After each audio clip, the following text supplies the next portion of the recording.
compromiso que yo les pido es el tiempito que estemos acá, por favor, celulares no. Después cuando salgan ya pueden ver su celular, todo lo que quieran. Pero el tiempo que van a estar acá no, pues, para poder aprender. Cuando venga el profesor de Tai Chi, que probablemente salgamos en una de las clases siguientes, no van a llevar el celular, ¿no? Si invito a la profesora de yoga, que también es importante, tampoco adiós celular. Y si vamos a hacer tareas aquí con pinturas, con cosas, con materiales, tampoco celular. ¿Ya? Entonces es un compromiso mutuo. Por favor. Antes de pasarles un video de qué es el estrés y cómo el ser humano lo vive, porque todos vivimos estrés. Ahora, el estrés en sí no es malo. Depende de los niveles de estrés. Porque el estrés es esa adrenalina, ¿no? Que nos dice hay que hacer esto ya. A veces lo necesitamos. Pero cuando supera los niveles y nos hace sentir mal, ya estamos entrando en un estrés que es el verdaderamente malo y que nos inunda el cortisol. Y cuando nos inunda el cortisol, ahí vienen los problemas. Ustedes como jóvenes todavía no lo ven, pero de pronto algo les cae mal, de pronto no pueden dormir, de pronto tienen dolor de cabeza, en fin, una serie de manifestaciones que es producto del cortisol. Ahora, el ser humano, ¿desde cuándo se estresa? ¿Desde cuándo creen que se estresa el ser humano? ¿Desde qué? ¿Ah? Desde que nace. ¿Quién dijo? ¿Tú? Dime. Desde que nace. ¿Ya? ¿Quién más dice desde que nace? Bien, es cierto. El ser humano aprende a vivir en estrés desde que nace. ¿Desde qué momento? Desde el momento en que ese bebé llora y llora y llora y está con el pañal sucio, tiene hambre, no viene nadie a calmarlo y sigue llorando y se desespera hasta que su organismo llega a un estado de agotamiento, meseta, y como que se rinde. Pero el cortisol sigue allí.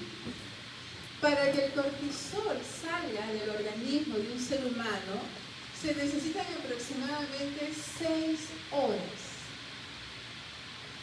Nosotros ya hemos podido sentirnos tranquilos, pero el cortisol está allí.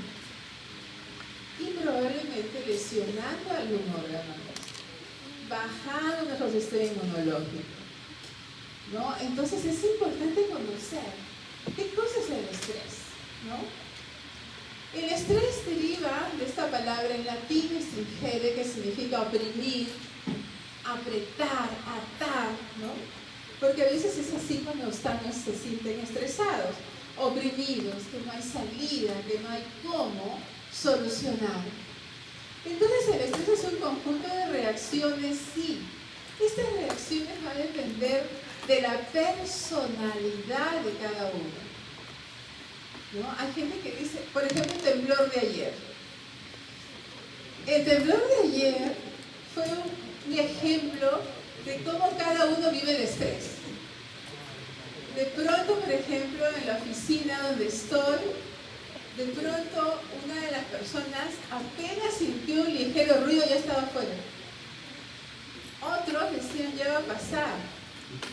Otros decían, no, esto es un anuncio de un terremoto, disparados.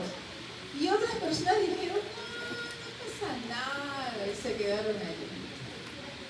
Entonces cada uno reacciona a cómo es, a cómo hace la evaluación de la realidad. No todos evaluamos igual la realidad. Si entra un perro, por ejemplo, ahorita, ¿no? Un perro inmenso que no conocemos, muchos dirán, nos va a morder. hace nada, está enfermo. Y otros dirán, me da igual, es un perro desconocido. Otros dirán, pobrecito, a ver qué le pasa. Las reacciones son muchas, ¿no? Entonces, hay que aprender cómo somos primero nosotros. ¿Qué tipo de reacciones tenemos? Si peleamos con la enamorada, el enamorado, ¿qué hacemos? Nos arrepentimos, luego llamamos, nos disculpamos, o decimos yo tengo la razón, que ella se disculpe, pero de una manera tranquila. O están ansiosos, ya llamará, a qué horas llama, no llama, y qué va a pasar, y ahora qué voy a hacer, y ahora cómo se soluciona esto, y ahora, o sea, hay muchas interrogantes y el estrés sigue subiendo y el cortisol nos sigue intoxicando. Entonces, tenemos que aprender a manejar esa situación estresante, primero conociéndonos cómo somos. ¿Quiénes somos en realidad? Somos personas fácilmente impresionables. Somos personas que mantenemos el control. Somos personas que aparentamos tener el control, pero por dentro estamos llenos de ansiedad. Ah, eso es otro tema, la ansiedad. Porque del estrés a la ansiedad hay medio paso.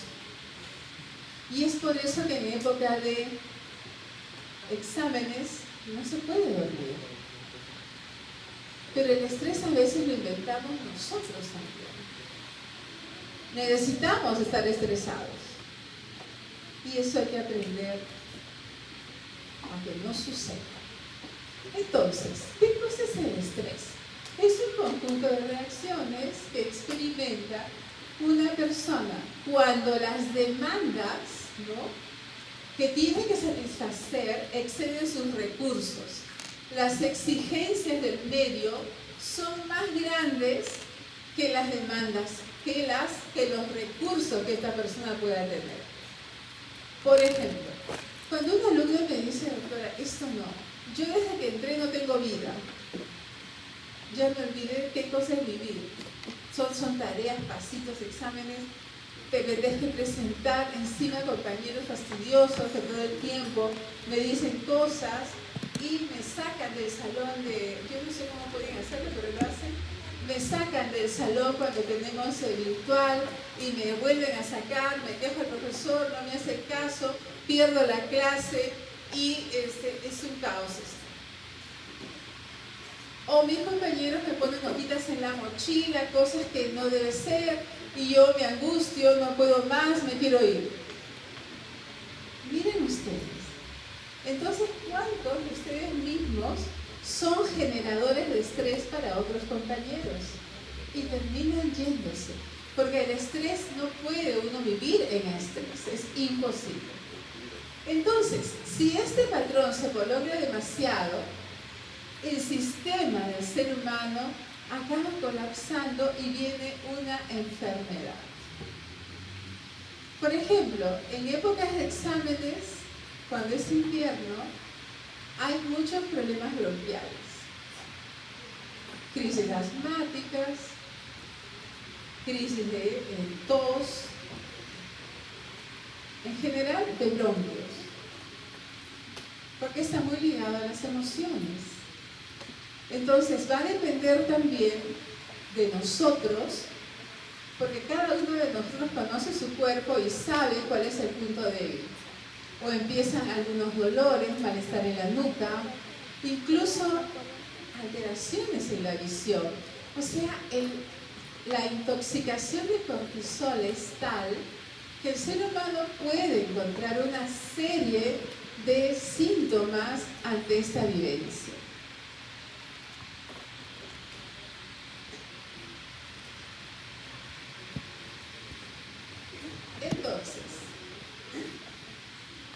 El ser humano, el organismo de la persona, necesita estar en homeostasis, en equilibrio.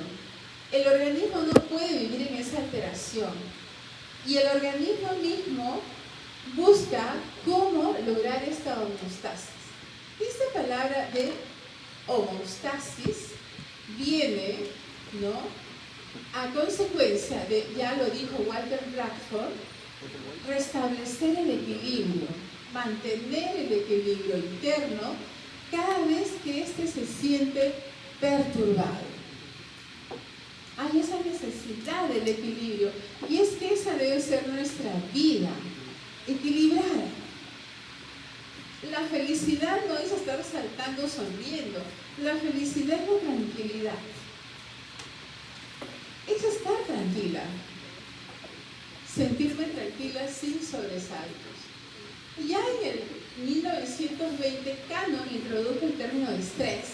Esto para que ustedes sepan, ¿no? Porque es importante también, para hacer referencia a las condiciones internas y externas bajo las cuales el organismo responde. Entonces, responde con activación del sistema nervioso simpático para restaurar el equilibrio. Entonces aquí, nuestro mundo interno del simpático y el parasimpático son los que nos van a dictar qué hacer con ese estrés. Es por eso que muchos jóvenes en una situación estresante comen su Kentucky y les cae mal.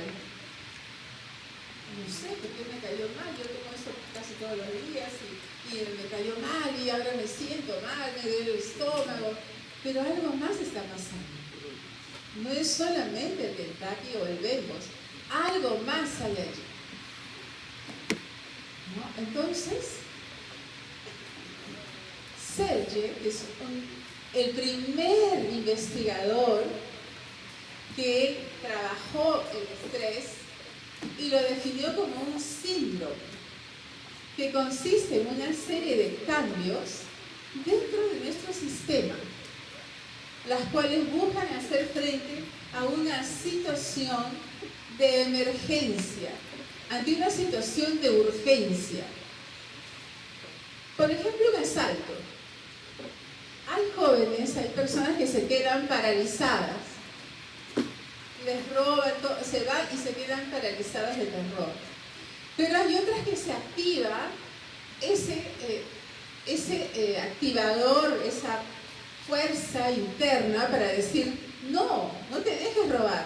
Corren tras el ladrón, lo atrapan, le pegan y claro, se exponen. Pero esto me pasó a mí, estaba un día caminando con una amiga. Mi amiga es de estatura pequeña, de constructura delgada, y salíamos de una tienda. Ella había encontrado las copas que quería en esas tienditas de la calle Capón. Y estaba feliz con su caja de copas. Cuando en eso vino un asaltante, le quitó la caja y se fue corriendo. Yo me quedé paralizada, y yo vi que ella seguía corriendo tras el ladrón, lo alcanzó, se trepó al ladrón y el ladrón corría con ella y con la caja de copas. Entonces yo me quedé petrificada, estábamos en pleno Capón, la bulla de la gente, los carros, y estaba aterrada. Y yo veía que mi amiga, porque el hombre era alto, seguía golpeándole la cabeza, el hombro al ladrón. Y yo dije, Dios mío, esto no le puede pegarle, porque era pequeñita. Y ya la perdí de vista, y yo seguía aterrada, mirando de un lado a otro, y al momento ya había pasado, me calmé, pero dije, ¿qué será de ella? ¿Dónde la busco? Entonces empecé a caminar en esa dirección cuando la veo muy feliz con su caja de copas caminando. Yo te digo, ¿qué hiciste? Al ladrón le seguía golpeando, empecé a gritar, vino la policía y recuperé mis copas. Entonces yo no podía creer que había hecho todo eso. O sea, pero es la reacción de cada persona. No sabemos cómo vamos a reaccionar, ¿no? Entonces, es cómo hago frente a una amenaza, a una emergencia. Entonces, Serge descubrió que en pacientes con una variedad de dolencias manifestaban muchos síntomas similares, parecidos, los cuales podían ser atribuidos al esfuerzo que hacía el organismo para responder a esta situación de emergencia llamada estrés, ¿no? Entonces, él manifestó que había un estrés orgánico, un estrés psicológico. Él trabajó mucho con ratitas y él a las ratitas las ponía en situaciones de alto estrés. Entonces ahí él pudo ver cómo el organismo de estas ratitas manifestaban características similares ante una situación de estrés, ¿no? Y el estrés psicológico también se da importancia al productor del estrés. Cuando una persona dice, mi enamorado me produce estrés, ¿no? Puede ser, muy fácil, puede ser. O mi enamorada es el peor estrés que tengo. Lo he escuchado, ¿no? O me maltrata psicológicamente. Pero ¿por qué pasa esto? ¿No? ¿Por qué pasa? ¿Por qué le damos el poder a terceras personas para que nos hagan sentir tan mal? Entonces, Sanger, mientras resolvía qué hacer con esta investigación, ¿no?, en el cual pudo ver que habían síntomas similares, generales, ¿no?, y encontró fiebre, dolor abdominal, artralgia, cefaleas, falta de sueño también. Entonces, en el primer momento le llamó el síndrome de solo estar enfermo. Eran personas enfermas para él, pero la investigación seguía. ¿Qué más pasaría? Entonces, había una notable similitud con sus ratas enfermas. Él empezó a decir, si el ser humano tiene esas manifestaciones y mis ratas también, entonces algo en común tienen estos seres vivos, ¿no? Unos años más tarde utilizó el término de estrés, que es presión, coacción, ¿no? Estar como atado, sentirse atado. Entonces, esto lo usó para definir la condición con la que el organismo responde a los agentes nocivos y amenazantes como es el estrés. Entonces, el concepto de estrés, que ya está muy conocido y muchos lo conocemos muy bien, tiene 4 factores. La presencia de una situación o un acontecimiento que se puede identificar.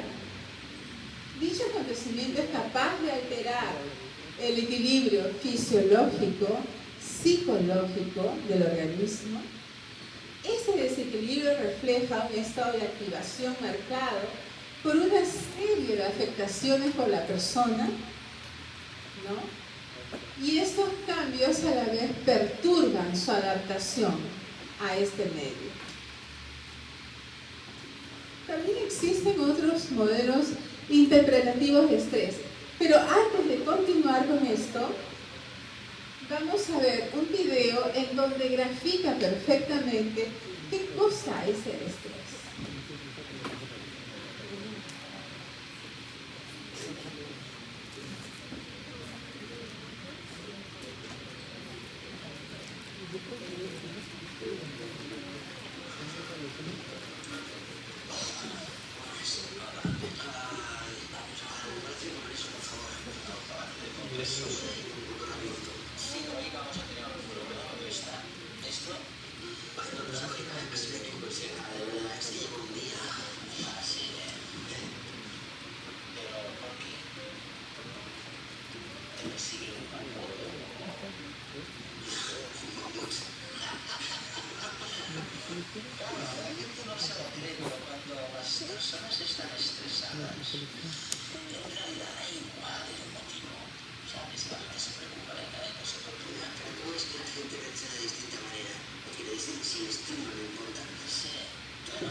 mejor, ahí está, perder mejor. ¿Se puede hacer algo contra el estrés? Bueno, es una gran pregunta, ¿no? Depende de si usted cree que se puede hacer algo o usted cree que no se puede hacer nada. Yo me diría sí. Pues mira, es que en eso nosotros los occidentales somos más bien del grupo segundo, o sea, de la gente que cree que no se puede hacer nada. Bueno, hay un gran premio Nobel de la Paz, además, que dijo: los hombres no son humanos. Y frente a eso está la gente como los puristas que milenariamente han creído siempre que se puede hacer algo, es decir, que se puede controlar, que se pueden gestionar las emociones propias y por lo tanto que se puede dominar el estrés. Pero aquí yo soy más duro occidental y usted es más mío y está. Vamos, yo que es capaz de del pensamiento occidental, Los campos de la tecnología. este sentimiento que tienen los budistas de verlo antes que nosotros. Esto, pero si lo paramos nos morimos. ¿Alguien sabe cómo hacerlo o no?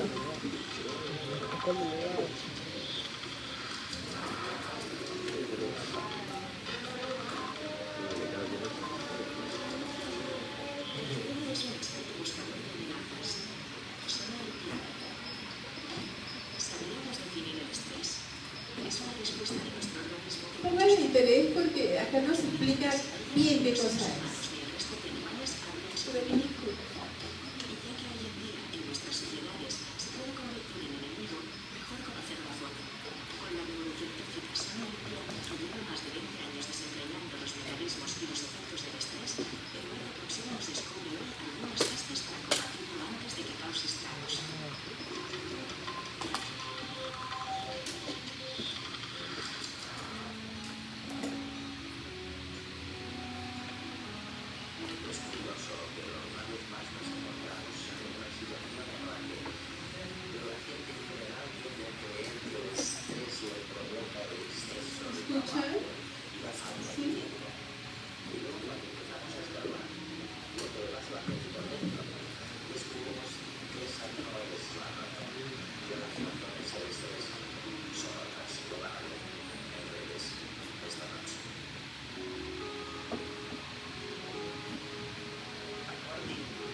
Si eso sucede, lo que experimentaremos será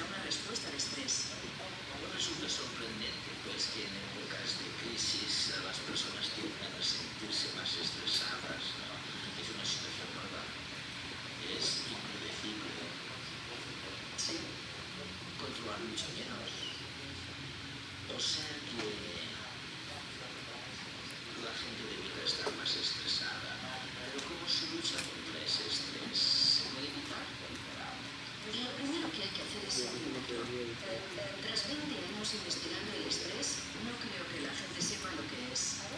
Todo el mundo quiere saberlo, pero el caso es que no tienen ni idea de qué es. Una vez hice un sondeo entre 1000 personas. Les pedí que me dijeran qué era el estrés para ellos y la mayoría lo definió como presión por falta de tiempo. Según eso nos estresamos cuando no tenemos tiempo para hacer todo lo que querríamos hacer en el periodo que nos hemos reservado para ello. Por culpa de esta definición, la mayoría me dijo que los niños y las personas mayores no padecen estrés. No se estresa. Es un error garrafal. Su cerebro es más vulnerable en el caso de los niños porque todavía se está desarrollando. En el caso de las personas mayores, por el proceso de envejecimiento. Por eso, si empezamos a contarle a la gente lo que es el estrés, podrán empezar a entender cómo abordarlo, porque la mejor manera de afrontar el estrés es conocer sus 4 características y encontrar un plan B, como yo lo llamo. Hay que preguntarse qué puedo hacer y luego buscar una estrategia.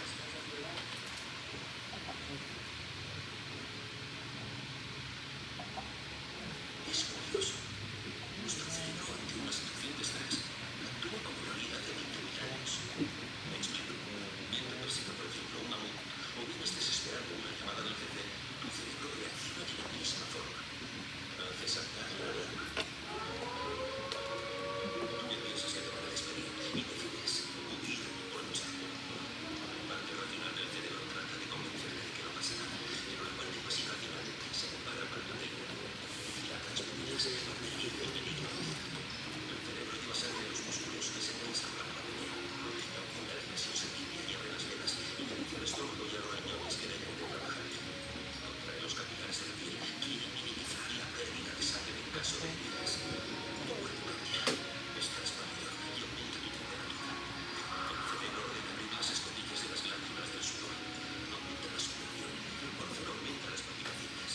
Los pulmones se ponen a dar oxígeno. Ya estás preparado para la lucha. Claro, si fuera necesario. Porque una cosa es que un mamut te persiguiera hace miles de años y otra que te montes una película con una simple llamada de teléfono. Bienvenido al estrés contemporáneo. Investigar sobre el estrés, ¿te ha enseñado algo sobre la felicidad o sobre por qué las personas llegan a ser infelices? ¿O cuándo podrían ser felices? Si estás estresado, tienes miedo, probablemente eso es la negación de la felicidad. Así que las personas estresadas son infelices. Pues no sé yo si estudiar el estrés durante 20 años me ha enseñado algo sobre la felicidad. Lo que sí sé, y de eso estoy segura, es que la felicidad no consiste en la ausencia de estrés. Una vez leí un libro cuyo título decía algo así como «Libérese del estrés para siempre». Pues bien, si te liberas completamente del estrés, estás muerto. Vamos, que en esta vida necesitas un poco de estrés. Cuando hablas con personas felices, verás que siempre se marcan pequeños retos que desean conseguir. Pero la diferencia es que conocen, por así decirlo, su resistencia al estrés y cuando el estrés es excesivo, frenan. ¿Qué hay de los distintos tipos de estrés? Me refiero a que está el estrés absoluto, un tsunami o algo así, ante lo que no se puede hacer nada, absolutamente nada. Y luego están desafíos más relativos, pero siempre es lo mismo. No, ahora establecemos una diferencia entre factores estresantes absolutos y relativos. Un factor estresante absoluto supone una amenaza para tu supervivencia. El problema que tenemos ahora, si es que puede considerarse un problema, es que ya no hay muchos factores estresantes absolutos en nuestras vidas. Ya no hay mamuts. Sin embargo, la Organización Mundial de la Salud predice que en el año 2020 la depresión relacionada con el estrés crónico será la segunda causa de invalidez en el mundo. ¿Y si ya no hay mamuts? ¿Por qué pasa eso?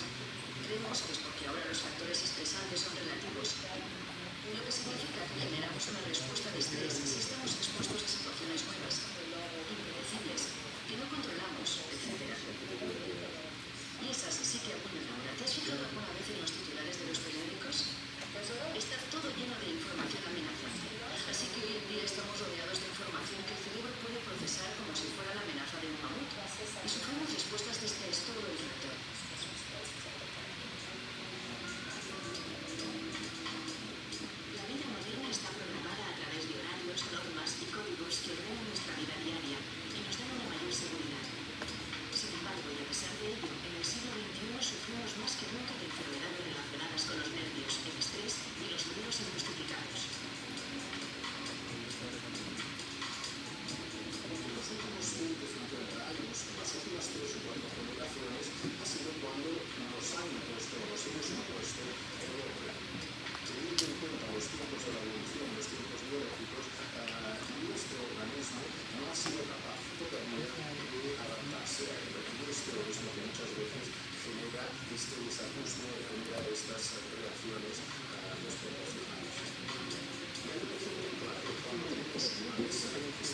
Vivimos como cuando en el ordenador tenemos muchas pestañas abiertas al mismo tiempo. Queremos hacerlo todo a la vez.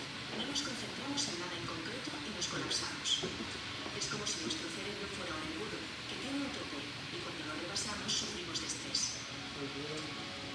Ante una situación estresante, nuestro organismo produce una hormona que se llama cortisol, que es una sustancia que nos permite correr más, que permite que el corazón bombee la sangre, incluso que nos permite no sentir tanto el dolor de una herida ocasional que nos podamos producir. Si nuestro organismo fabrica cortisol, ¿no será también capaz de fabricar otras hormonas que puedan revertir sus efectos, como un antídoto ante el estrés? ¿Cómo puedo saber si soy una víctima del estrés crónico? ¿Cómo sé que es crónico? Es la pregunta del $1.000.000. ¿Cómo saber cuándo es demasiado tarde? Nadie lo sabe. Yo siempre lo divido en 3 fases para que la gente pueda hacerse una idea de cómo funciona. La primera fase es cuando el estrés empieza a cronificarse. La digestión cambia.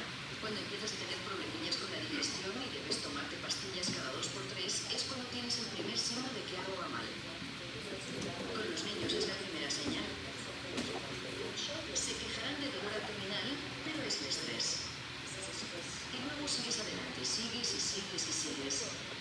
En algún momento el cerebro te pedirá algo bueno. Es como si te dijera, he trabajado muchísimo estos días. Necesito algo bueno.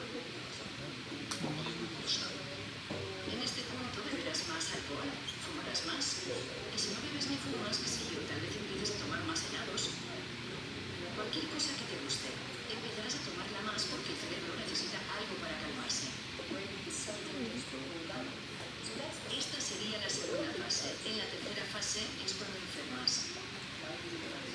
Ahora tienes problemas de memoria, cambios en la personalidad, te enojas más rápidamente. Aquí es cuando puede aparecer la sensación de estar quemado y la depresión.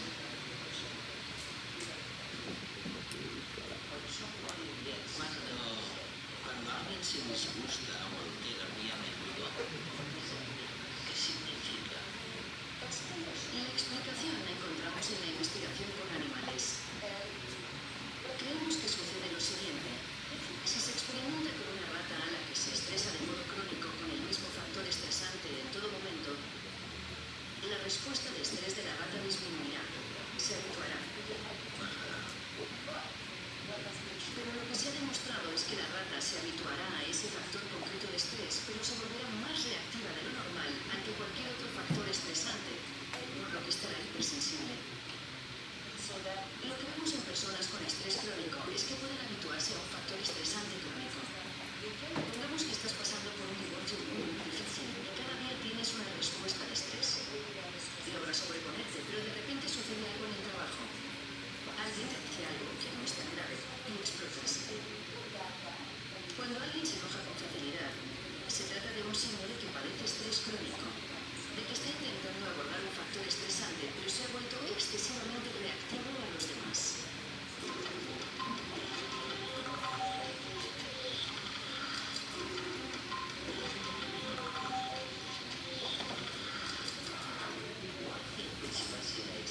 Hay algo que me fascina en todo esto, Sonia.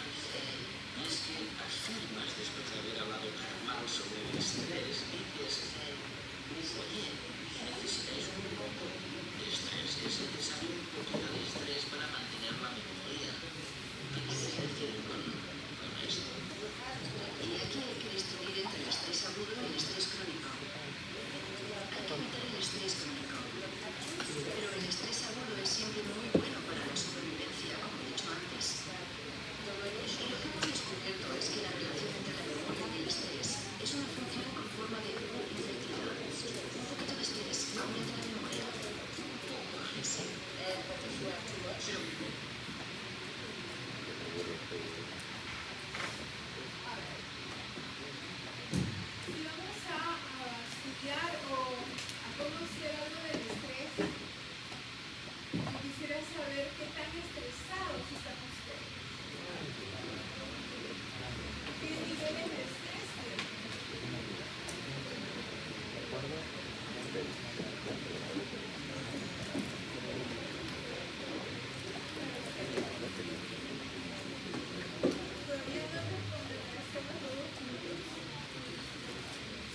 A ver,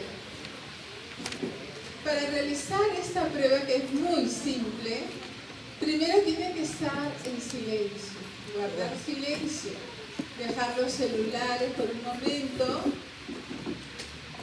mantenerse en calma, respirar profundamente, botar ese aire,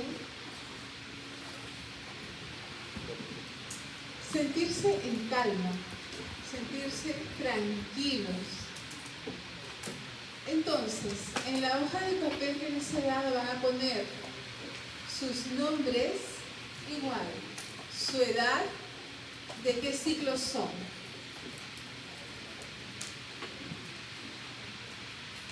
Silencio, silencio.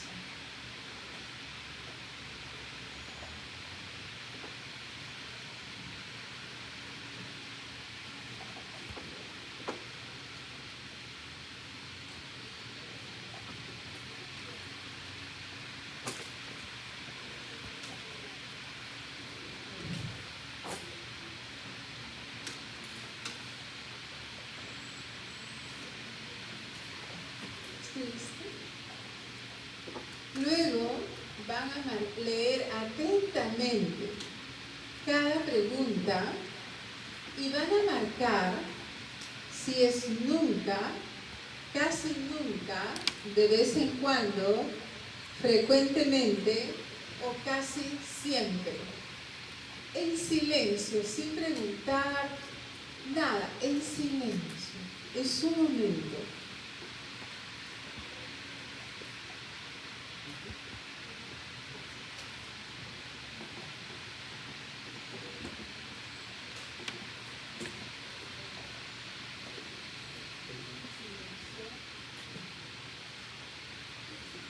Sin reírse, sin estar preguntando.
por el día de hoy nos vamos a quedar aquí. Muchas gracias.